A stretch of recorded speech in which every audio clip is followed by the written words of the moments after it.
Hey, happy Wednesday. I just wanted to talk about this reel I saw on Instagram from a hormone doctor that kind of bugged me a little bit. She said, I will not engage in a debate with a non prescribing person. Okay, well, that seemed like just kind of an arrogant statement to me. This physician was specifically responding to a chiropractor who uses diet and lifestyle to help women with hormone issues instead of using HRT.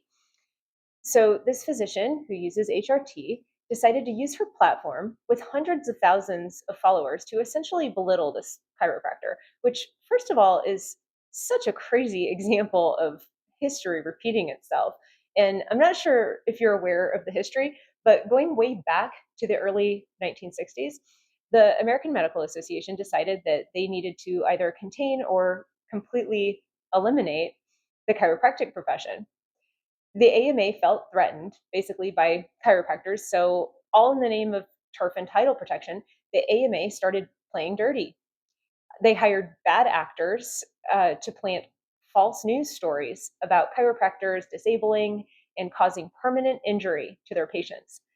The stories were published by bad journalists who weren't doing their jobs, they weren't asking questions, they weren't investigating, because none of these stories turned out to be true.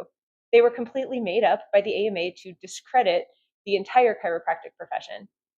Then in September 1987, the courts ruled in the favor of the American Chiropractic Association. Judge Getzendanner issued her opinion that the AMA had violated Section 1 of the Sherman Act. It had engaged in an unlawful conspiracy in restraint of trade to contain and eliminate the chiropractic profession. They were busted. But now, fast forward to today, 2025, and we have this medical doctor on Instagram essentially doing the exact same thing. And what would actually be reasonable and educational would be if she would just reach out to this chiropractor and say, hey, let's schedule a live chat and talk about our treatment protocols. My strategies are more conventional, which some people like, and I understand that yours are not, which obviously a lot of other people like. So maybe if we have a live discussion and a scientific debate about it, we'd really be able to help people. So I thought that seems a lot more reasonable than trying to, break somebody down. So anyway, this brings me to the other part of this, which is the informed consent implications.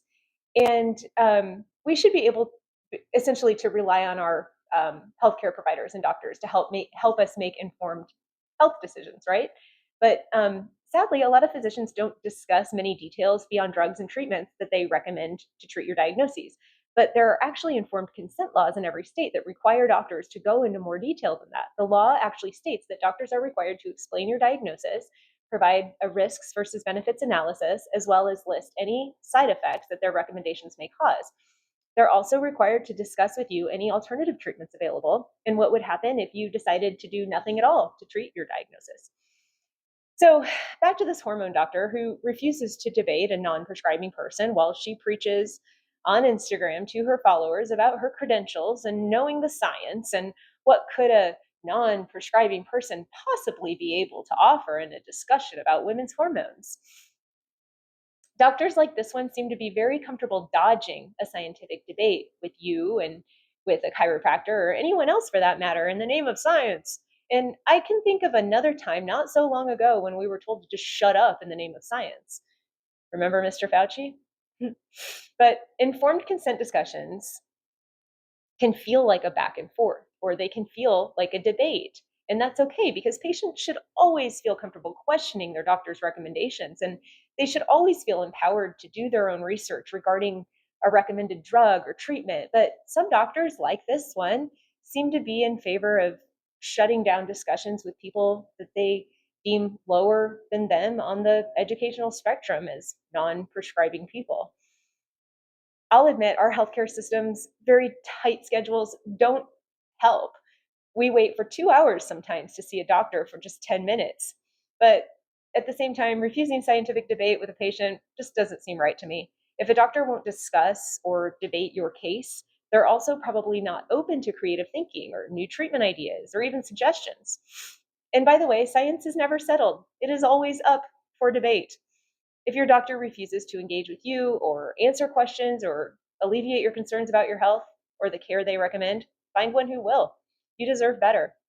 Feel free to contact me if you want to get out of the medical mill, or if you're interested in just exploring ways to get yourself out of this broken system that we call healthcare.